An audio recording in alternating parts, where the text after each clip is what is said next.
Good morning, everybody. Welcome to another episode of Hawk Blogger Mornings. I am Brian Nemhauser. You can find me in all the places: TikTok, Instagram, YouTube at Hawk Blogger. You can find this podcast anywhere you get your podcast: Apple Podcasts, Spotify, all those places. Leave us a 5-star review if you haven't already. I would love to add you to our list of supporters. So today is a Seahawks Friday, which is also known as a Blue Friday, and there's only one guy that we want to spend our Friday morning with talking football. That is the great Mike Sando of The Athletic. How are you doing on this fine Friday, Mike? I'm doing pretty well, thank you. How are you? Well, I'm doing well too. Yeah, I'm doing well. I've made a executive decision that I'm gonna try to get out and play some golf this morning, and I will not Great. go to the facility to have Mike McDonald tell us what's already on the injury report. So I think it's going to be a good choice, but we'll find out after about hole 3 or 4 if that is really true. I don't think in 10 years you're going to regret that you played around a golf. So, I I think think you're you're going to right. be I think okay. you're right. So Mike, we're through week 1 and we're already into week 2. We had a game last night with the Packers and the Commanders, and it was not a very good game. Like, I don't know if it's a Thursday night thing that they're just the quality of those games are always a little bit lower, or if the Packers are just this type of team this year where they dispatched the Lions pretty easily, they dispatch of the Commanders pretty easily. What did you think of that game last night? It's just a little bit more evidence that the people that were riding the Green Bay might be correct. They look like a really good team. I mean, not even close. How many games in the NFL against decent teams? And they've played Detroit and they've played Washington. We know, even if we are buying into all the possible storylines that are negative around those teams, coordinators in Detroit, or the situation with hey, Cliff Kingsbury is going to be figured out in the second year. Even if you buy into those, like, it's unusual to just cruise double-digit leads through games, right? Just Yeah. doesn't happen. So, Yeah. and it's not like I've watched Green Bay and thought, oh my gosh, they're clicking in every possible way, right?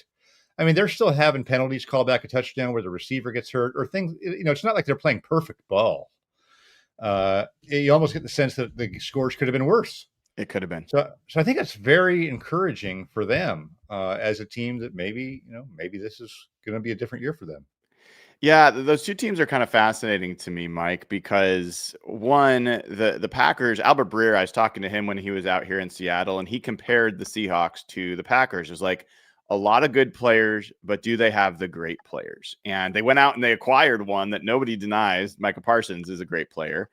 And they still, like, it's not clear. I think Tucker Kraft, the tight end, is looking like he might be ready to step into the spotlight there.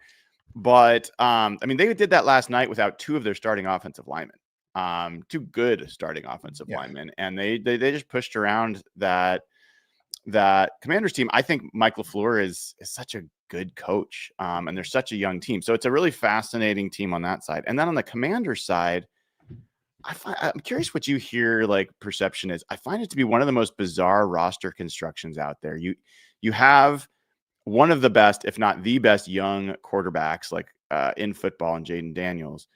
And then you've got a lot of like expensive, mediocre older players, like not great.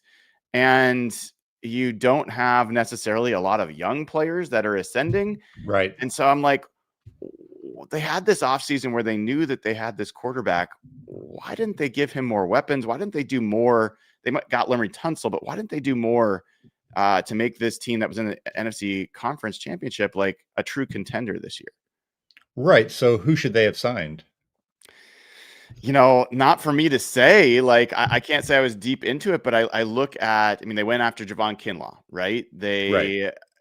They bring back Bobby Wagner. They got Frankie Louvu last year. I look at that Yeah. and I'm not See, I sure I think they, understand it. I yeah. See, I think they went and got on both sides of the ball guys that they think are really good fits for who they have. Right. So Debo Samuel's not a hot commodity out there, but is seen as a good fit for what they want to do, and also has a tie to the GM, so they feel good about him. Right. Bobby Wagner has a tie to the head coach. They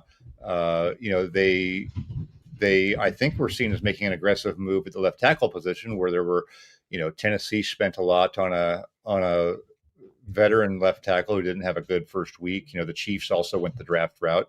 And so they did the surest way to get a guy is, sort of like when Seattle traded for Dwayne Brown, you just go get an established left tackle. So I don't think that From was, Houston. yeah, it's not really seen as a lack of aggressiveness, I don't think. So I think they're banking on, hey, the second year of this quarterback, he's going to lead this team. They got the McLaurin back in the fold. And, I think their overall strategy has been interesting in that instead of saying, hey, we've got this young quarterback, we've got a long runway here, let's build this through the draft. I think they've really gone out and signed a ton of kind of older veterans. But I think to their credit, they haven't gotten into bad deals with them. They've done 1 year, short deals without guarantees in the second year to sort of prop up their roster right away and still try to go, long term. Now, the potential issue I have is that they have given up some draft capital with not only trading for Larry Tunsil, which is probably going to, not be a terrible move, but they also, traded for Deebo Samuel, and they also traded for Marshawn Lattimore, which is definitely not going to be a good move. So that is interesting, I would say. You can see why they're doing it. The coach wants this or that, and the results last year were really good. They got to the championship game, but it is a little different, and it caught my attention too. Yeah, I mean, usually when you have the young quarterback, you're spending on stars like you spend on elite vets. You don't spend on. I mean, you got Zach Ertz. I mean, McLaurin's great, but he's on the wrong side of 30 at this point. I mean, Tunsil makes sense, but then you're talking about Lattimore and like Bobby. Obviously, I love Bobby Wagner to death, but it just seems like an odd state to be in. Yeah. I think their number one priority, more so than in most places, was to just be different, to change it up. I think that was a place that was kind of cancerous, wasn't it? Washington. And I think they really, not really for the players' fault, but for the ownership of the team before and just everything that went with it. So I think more than other teams, they just said, hey, give me 35 new guys this offseason last year, right? And they just really wanted to make it a lot different. So I think they succeeded in doing that. I think there was some strategy to that in just kind of trying to start fresh. There is a balancing act now going forward. I think in their defense, hey, you usually pay it in stars. Well, they got a star left tackle, but there's just not a lot of stars available, right? You're not going to sign a star in free agency. You'd have to trade. And I question a couple of the trades they made. To me, Deebo Samuel and Marshawn Lattimore are not the right type of trades to me. Yeah, and moving on from Jonathan Allen, I don't know. It's a little confusing to me. I'm a big fan of Jaden Daniels and enjoy watching him play. I'd love to see him, have a few more players around him to showcase his talent. So, Mike, I want to get your thoughts on a bunch of things, but you wrote a fantastic article on The Athletic about cash and spending and cash over cap in the NFL and where the different teams rank in this. And there was some stuff that was pretty eye-opening to me. And you're one of the only guys out there that can do something like this. You have enough connections, enough people that are willing to talk to you about this stuff. You can get these insights. So first of all, explain to folks, there's cash and there's cap. Can you kind of explain what the premise of this article was first? So let's just say the cap is whatever, $275 million. That means, in theory, that's what you have to spend on your roster this year. But the Vikings are spending $340 million this year. And you go, okay, well, how are they doing that? It's because there's accounting mechanisms that allow you to borrow from future caps. And so the thinking is, guess what? Those future caps keep going up, right? I mean, a lot. The salary cap's way higher now than it was 5 years ago. And in theory, it's going to be higher 5 years from now. So why not take a little bit of an interest-free loan on some of those future caps if what you're borrowing from, it's not worth as much? Does that make sense? So let's just say if you're willing as an owner to pay cash right now, you can borrow a little bit from what's going to be a way higher cap in the future. And so when you see teams out there that are under the cap, historically that's been perceived as a positive measure of how the GM is managing the cap, and that when teams are over the cap, that's seen as, oh man, these guys are really not on their P's and Q's financially. Yeah, Is, those is can both that be the true. way you still see it, or how has this evolved? It depends on it's evolved towards more, almost the entire league spending more cash than the cap now. And that didn't used to be the case. 10 years ago, that wasn't the case. So teams are spending over the cap now, almost all of them a little bit. And I think the league average is probably, 9-10% over the cap. So that's a shift in the way business is done. It still comes down to what decisions are you making. So here I'll give you two teams. The Philadelphia Eagles and the Cleveland Browns both spend a lot of cash over the cap. The Eagles do it with good players and good investments and people that they think are going to be good for years to come. And they've stumbled too. They have a lot of dead money, meaning they have money counting against their cap for players who are no longer on the team. Some of it was planned, some of it might have been a misfortune, but they, for by and large, have really good players. So it works for them as long as those players stay good.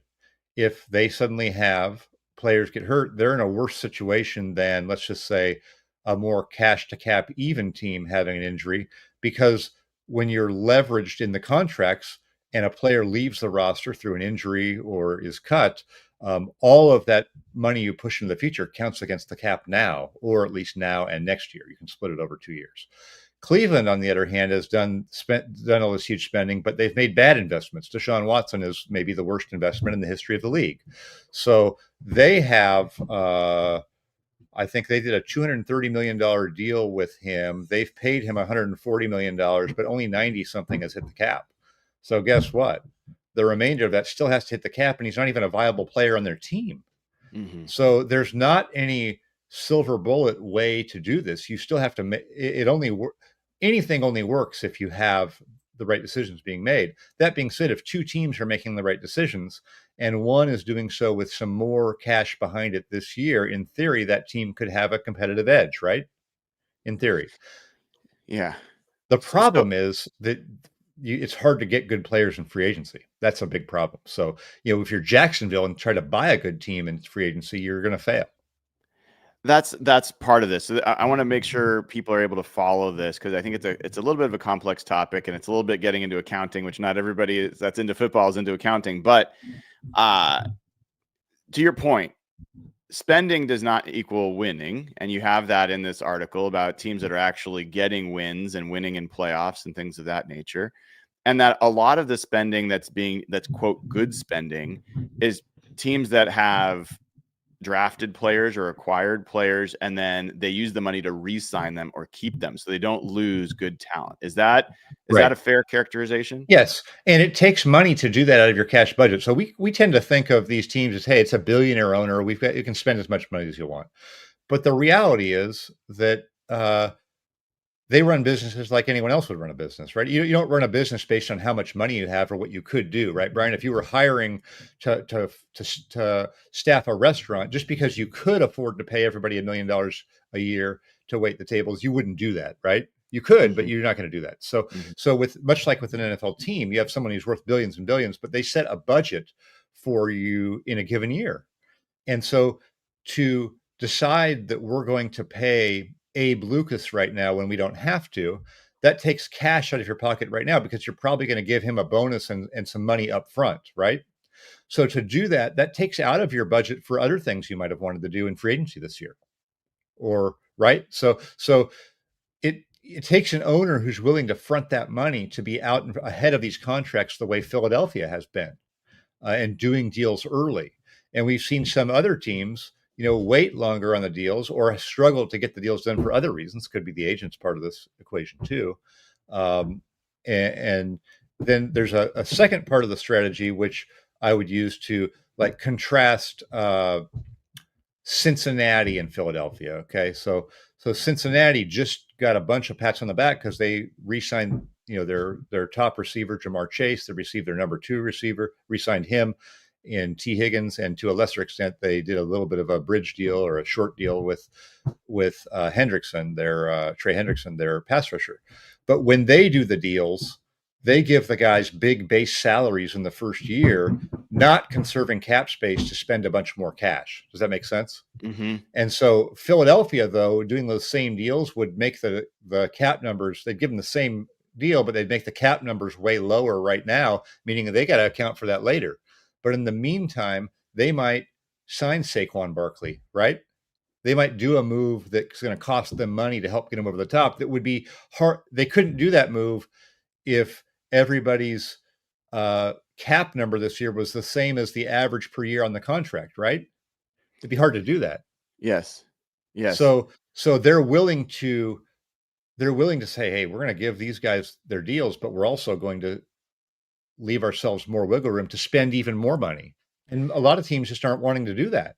Well, and part of the calculus here and is that, if I'm understanding right, it's not just that you're borrowing against future cap, but the collective bargaining agreement requires you to spend, at least 90 some percent of the cap. So you can't necessarily, like, if the cap's going to be going up, your spending is going to be going up commensurately, then you're basically saying, okay, I'm going to bet that these guys I'm spending that money on are still going to be good bets in a few years.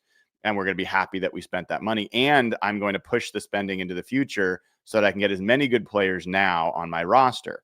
That's generally what I think I've got from this. But to your point, spending doesn't mean good. The top 4 cash over cap teams that you had were the Browns, the 49ers, the Eagles, and the Saints. 3 of those teams were not very good last year, and we don't know if the 49ers are going to be much better this year. And then towards the other end of it, you've got a team like the Rams that are toward the bottom of this list, and they've done quite well. They're the highest wins over cap team. And for what it's worth, the Seahawks are 26th, and I want to in cash over cap spending. Yeah, cash over cap spending. So, and their bang for buck differentials 4th, which you've got that as like their wins versus their spending. So some people look at that and they say, oh, Jody Allen has clamped down on the purse strings and the ownership is keeping the team from contending. Is that how you interpret it? I think it's a balance of the philosophy of the front office too. So I'll give you an example. Like Steve Bisciotti is the owner of the Ravens, and I think he would do whatever.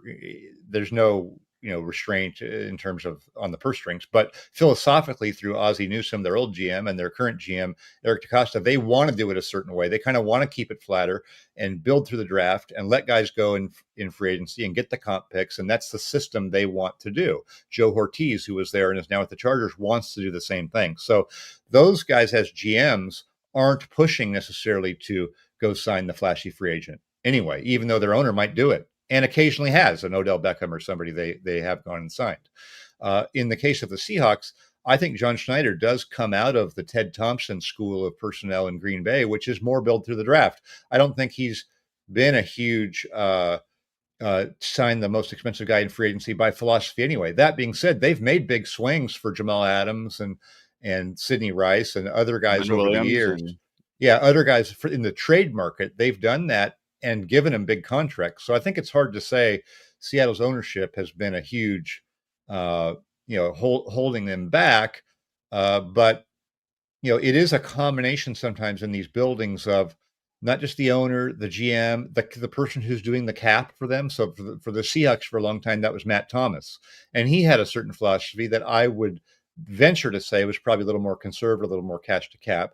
Now he is retired, I believe. So they have a new Joey Lane. Joey Lane is a new salary cap guy who's been with the Bears, the Saints. He's been in a couple different places, so he could have a little bit of a different, tolerance for what he wants to do than compared to somebody else in the league that could impact what the Seahawks are doing as well. So I think all of those pieces kind of fit together, and then some are probably driven harder by the owner than others. Like I think Cincinnati for sure, Mike Brown, the owner, and now Katie Blackburn, his daughter, who runs the team. I think they have a certain way that they've been raised to do it that's old school a little bit and more cash to the cap. And they're going to be criticized for being cheap, but they've been to a Super Bowl too. So I highly recommend everyone check out the article Mike wrote. It takes a lot of effort to do it and you really cool insights over there at The Athletic. Mike, there was also something you worked on with a partner over there, which was who should panic in heading into week 2 after week 1. And I admit it, I checked it. I was braced to see the Seahawks on that list. I didn't. So why weren't the Seahawks on the list of teams that should panic? That's funny. So the way they're doing this now, sometimes my byline will go on something that includes my work, but I don't remember overtly writing a piece about that. So enlighten me. Who was on the should panic? This was Jacob Robinson, and it says in Mike Sando. So I Oh, think that okay. So no, what that means. So Jacob Robinson writes a newsletter for us. I contributed one item to that. I have an item in there, but I haven't seen the newsletter. So I he's got doing it, the got it, panic. That's got it. interesting. So yeah, this is going on my tab. I'm gonna have to say, hey, wait a minute. I don't agree with the top part of this. It's only Sando at the bottom. So the yeah, teams, who's the panic? the teams that that he listed, the Lions, he gave it a one kind of a siren panic. Bears 2 sirens, Giants 2 sirens, and the Panthers 5 sirens. Five So sirens after one game. I got to watch yes, that he game a little said more closely. I heard cornerback it was J.C. terrible. Horn and first round receiver Ted McMillan looked good. Otherwise, all bad for Carolina. Bryce Young had the worst week 1 passer rating. His run defense allowed Jacksonville to run for 200 yards for the first time in 3 years. Panthers are primed for a 10+ loss season for the 7th. See, this is people are going to think that's my opinion. I'm going to have to figure this stuff out. Yes. So, I mean, let's forget what was written there and focus on, if you were to say, should the Seahawks be on a list of teams that are panicked after week 1? Yeah, Yes or no? it's only one alarm if you do. I thought that actually like lines of scrimmage and stuff from that standpoint was pretty good for the Seahawks. Would you agree?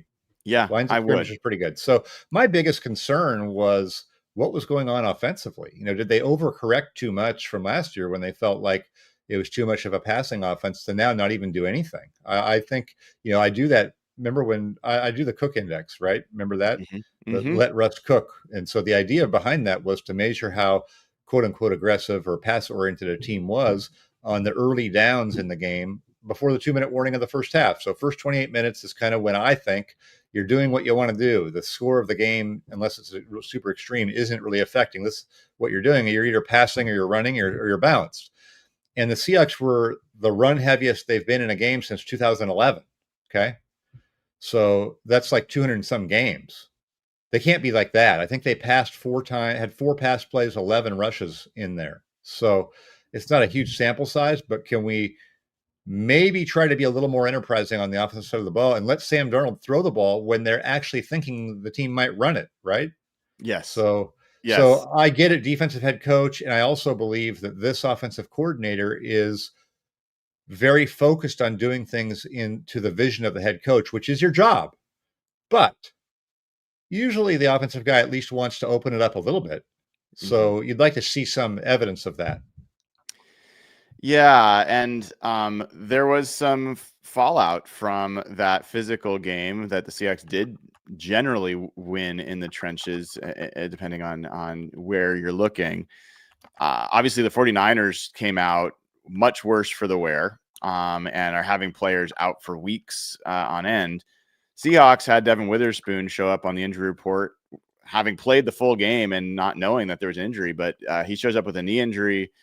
Did not practice Wednesday. Did not practice yesterday. Julian Love went from a limited participant Wednesday to a did not practice yesterday. And then Jaron Reed also goes to did not practice yesterday with a back. Plus, Nicky Manwari is likely out. Was out this week, but maybe going to IR. They're kind of waiting to see. So, Mike, you've got a situation where there's injuries, and then there can be specific injuries at a specific position. And so Nicky Manwari, big nickel for this team, he's out. Devin Witherspoon is the normal nickel. He looks like he may be out. And you might be down to safety as well. That secondary, all of a sudden, it feels like it's scrambling going into a week against Aaron Rodgers, who threw 4 touchdowns last week. And think of it this way, from internally, if they would have gone to Mike McDonald and said, hey, you can protect 4 players in your defense to never get hurt. I mean, Leonard Williams is going to be one, obviously, right? But Spoon's going to be one, right? And maybe in the back of his mind, I mean, Worry would be 2 because they were super. I mean, every time he went up to practice, I mean, the assistant coach had his arm around the guy. I mean, they had big plans for him, very big plans for him, more so than outsiders would think for a player of his draft status. Wouldn't you agree? He was. Yes, I think the up and down, Mike, is when you have big plans for a guy that is that unique. when they go out, like there Yeah. is no one to replace him. I think it's a huge letdown. I do. I think going into this game, if they're not going to have him, and if they don't have Witherspoon, I mean, they're really, really diminished. So it's a rematch week with DK Metcalf, and everyone's saying all the right things about it's just every game, and any game. Aaron Rodgers, goes to the Fountain of Youth this past week, but the Steelers defense all of a sudden couldn't defend the run. That they looked like Cam Hayward looked like he went the other direction. Maybe Aaron Rodgers sapped some of his energy. How do you kind of see these two teams? Because it feels like, as I've looked at them, that the Yeah. week one could be very misleading to what actually shows up on Yeah. Sunday. I think what's going to show up Sunday that interests me the most is Seattle getting after Rodgers, because Brock Purdy's out for 2 to 5 weeks after one game, right? I know it's a toe, so it's not like it was in him, but they got after him, right? They got after Mhm. Purdy pretty good. And I think they're going to get after Rodgers. He can't move. So, he was taking shots in the first game, and they had 4 touchdowns, no interceptions. It looked great, but there were 2, kind of ball in harm's way, could have easily been picked plays. He's throwing from midair. He's throwing, flicking his wrist when he's getting hit, knocked back. And those are all things to me that's not a sustainable way to have 4 touchdowns and no interceptions and play all the games, right? So I think that's what has to happen for the Seahawks in this game is uh, is get after Rodgers and maybe rough him up, because I do think Seattle's still going to be relatively conservative, try to win the game on defense. I think Pittsburgh's defense will be tough for Seattle. Wouldn't you agree? Even though it Yes. was a hard last week. So they didn't have a great game last week. I think it's likely to be more of a grinded out game if Seattle's defense can do its part and get after Rodgers, which I think they can.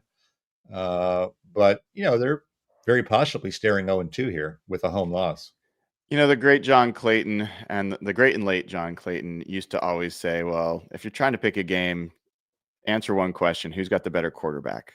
And who do you think has the better quarterback going into this game? Well, to me, I would say clearly Aaron Rodgers in any one game when all is, when they're both ready to go and healthy. But I think over the course of the season, it's going to be hard for Rodgers to do that. So is the course of the season game 2, and then also Darnold in this system, he should be really good in it because he knows it, but you got to take the training wheels off. Was that for the rest of the team? Was that for him? It was just weird to me, the last game, and kind of disappointing, when you talked all off season about, hey, they're going to finally have this offense, they're going to be physical, run the ball.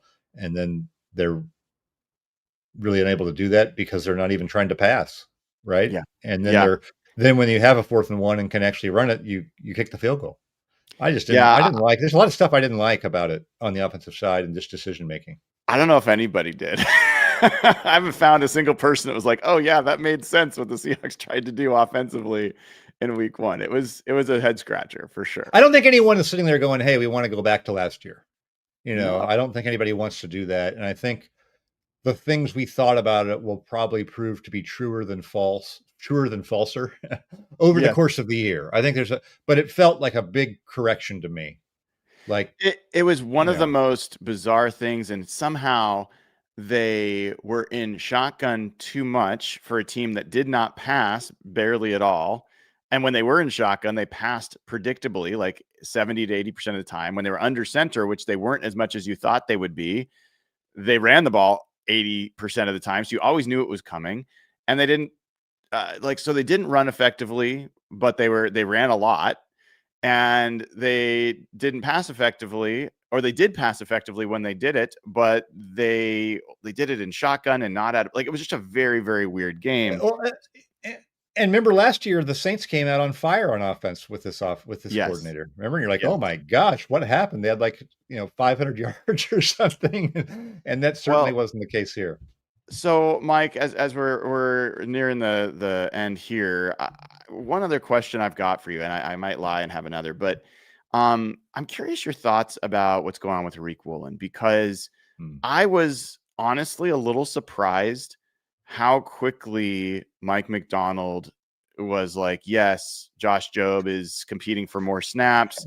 Adding Dirty yesterday, he was asked about Riq Woolen had chances to kind of soften and was basically like, that's his job. Like he's got to make those plays.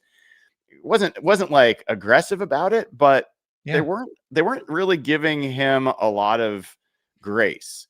Does Yes. that tell you something about their level of commitment to this player? It does, because it tells you there's not a lot of equity built up, right? I mean, if this was Richard Sherman and he had a bad game, you'd be like, hey, it's Richard Sherman. I mean, he had a bad game. Or if it was somebody who really had just done everything with exactly the way they wanted, maybe there'd be a different tenor. So yeah, you get the feeling the level of tolerance there was not very high, and they really signaled that something could be changing quickly. So I don't know how you could read it any other way than ice. Yeah, and the thought there is, I mean, if you're gonna send that message to a player who's still gonna get significant snaps and is a big part of your defense, this early, then having them around feels a little bit questionable. Like, do you really just want to wait for a comp pick in 2027? Or do you end up saying, you know Yeah. what, we've kind of decided this is not a guy we want. We're not going to re-sign him. Let's go see what we can find in terms of value in return. No doubt. I think all those things could be on the table. Now it's one game, so look, they're probably going to, let him play some more. But I think that I don't want to read too much into it. I don't want to read. I don't want to read that But it's it's so fun, over. Mike. But yeah, but those are certainly the signal that they're sending is, and I think we know there's been a history with this player, even on the previous staff, of some concerns about the Mhm. consistency. Correct? Yes. He's been criticized for things like tackling in the run game, right? Yes. Stuff like that. So those things are all part of what determine whether you have equity or not, how you play, right? How you approach your craft are tend to be things that affect the equity and the way the coaches talk about a player in public in Yeah, general. it certainly has got my attention, and it's gonna be something to watch. Well, I'll be keeping an eye out for the injury report this afternoon to see what happens there. Mike, tell folks what they can expect from you over on the Athletic over in the coming days. Yeah, so we ran a big piece Wednesday on the, hey, do the Eagles have this cap and catch thing figured out? Some great back and forth on that. And then today we followed up with the 32 team kind of review. That's today, Friday. And then my pick six column will be on the Athletic Monday. And then you can find me on X at Sando NFL. Awesome stuff, Mike. Have a great weekend, and we will talk again next week. Thank you. All right, that is Mike Sando of The Athletic. Great stuff as always. And folks, speaking of great stuff, if you have not already used the Sleeper app, now is the time to do it. Great place to track your fantasy football, get real-time updates on all things NFL, Major League Baseball, NBA eventually. And, it's a great place to hang out with friends. There's real-time chat. You can talk to each other. And let's hope that all the Seahawks go over their expected numbers this week, and everybody can be happy about that. And by the way, if you use promo code Hawks, you'll get up to $100 match on your first deposit. Terms and conditions apply. See Sleeper's terms of use for details. Currently operational in over 25 states. Check out Sleeper today. All right, folks. Well, tomorrow I will be with Jeff Simmons before I hop on a plane to Pittsburgh. Then Sunday, I will probably only do a post-game show. Depends on how things work out, but we'll do that. Hopefully it's, I'll do it from the field. Hopefully it's a win and we can have some fun together doing that.